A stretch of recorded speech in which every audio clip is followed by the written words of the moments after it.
Today, we're diving into a really old story, one of Aesop's fables, that has this incredibly powerful and, honestly, kind of brutal warning about what happens when we try to copy others out of envy.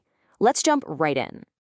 I mean, you've been there, right? You see somebody do something and they make it look so easy, so effortless. And you think, hey, I can totally do that. And then you try. And it's a complete disaster. Yeah, it's that awkward, just cringy moment of imitation gone wrong that we're going to unpack. So, what's the big idea here? It's pretty simple, actually. When you try to copy a skill that just isn't natural to you, you don't just risk failing, you risk looking ridiculous. And, this feels like such a modern problem, but it has super ancient roots. So, at the very heart of this story is this fundamental clash. On one side, you've got natural grace, that skill that just comes to you effortlessly, it's just part of who you are. And on the other side, envious imitation. That's when you try to force something that just isn't you. This is the big battle we're looking at. And to really get a handle on this, what better way than to look at a classic story? We're talking about Aesop's fable of the monkey and the camel. It is the perfect case study for this whole idea. All right, so let's set the scene. Imagine this, a huge party, a great celebration for the king, King Lion. So, the stakes are pretty high. And right in the middle of all this, the spotlight finds the monkey. He's asked to perform, to dance. And guess what? The monkey absolutely nails it. I mean, he crushes it. And why? Because dancing is perfect for him. It matches who he is. His clever moves, his grace, that lightness, it's all completely natural. And the crowd, they go wild for it. Okay, and here is where everything changes. Our turning point. The camel sees all of his praise just being showered on the monkey, and it sparks something really ugly inside him. Envy. See, he doesn't just think, wow, that's cool. No, he wants that applause for himself. So what does he do? Well, completely driven by this envy, the camel makes a huge mistake. He doesn't stop to think for a second. He just acts. He literally pushes his way onto the dance floor and decides, I'm going to do that dance. The exact thing that made the monkey famous. And the result? Oh, it is an instant disaster. It's a total train wreck. The same moves that were so graceful on the monkey are just ridiculous on the camel. I mean, his knotty legs and his long, clumsy neck, they were just not built for this. He's not just having a bad time, he's making an absolute fool of himself. And right here is where a bad situation gets so much worse. This isn't just a clumsy mistake anymore. It escalates into a huge social no-no. It's not about a bad dance now. Because one of his giant feet comes within an inch of King Lion's nose. He nearly kicked the king. Suddenly, he's a threat, and that admiration from the crowd, it instantly turns into pure disgust. And the consequences? They are swift, and they are brutal. Nobody pulls him aside to say, hey man, maybe this isn't for you. No, the animals in a full-on rage drive him out. They kick him out of the party and into the desert. Just like that, he's completely alone. And yeah, the story takes a seriously dark turn here, which is summed up by this chilling phrase, from guest to refreshments.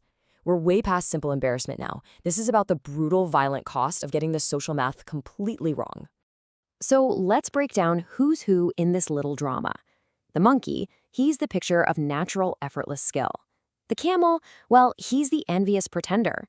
He gets confused, thinking that wanting praise is the same thing as having the talent to earn it. And the lion in the crowd? They represent public judgment.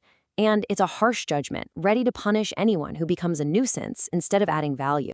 And this all leads to the fable's incredibly grim punchline. See, the original story says that right after the camel got kicked out, refreshments were served. And what was on the menu? Camel's hump and ribs. Yeah, when you stop adding value and just become a problem, you go from being a guest to being, well, the main course. That's a powerful warning if I've ever heard one. So you might be thinking, okay, that's a cool old story, but what does it have to do with me?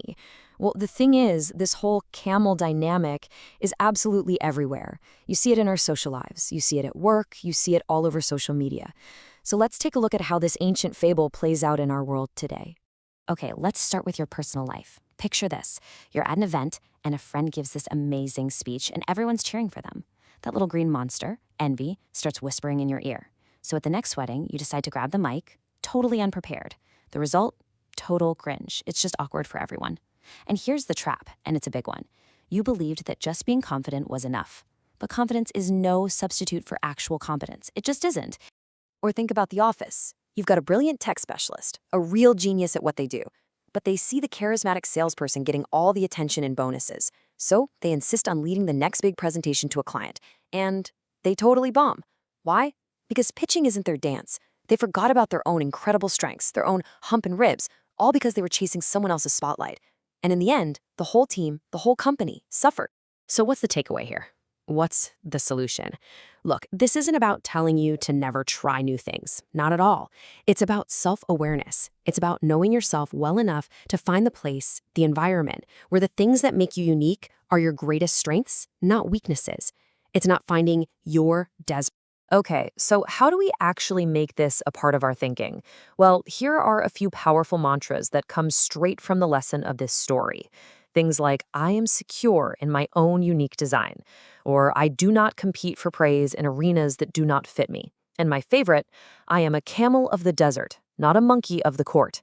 See, this isn't about limiting yourself. It's about channeling your energy where it will have the most impact. And this brings us to the final and maybe the most important shift in perspective.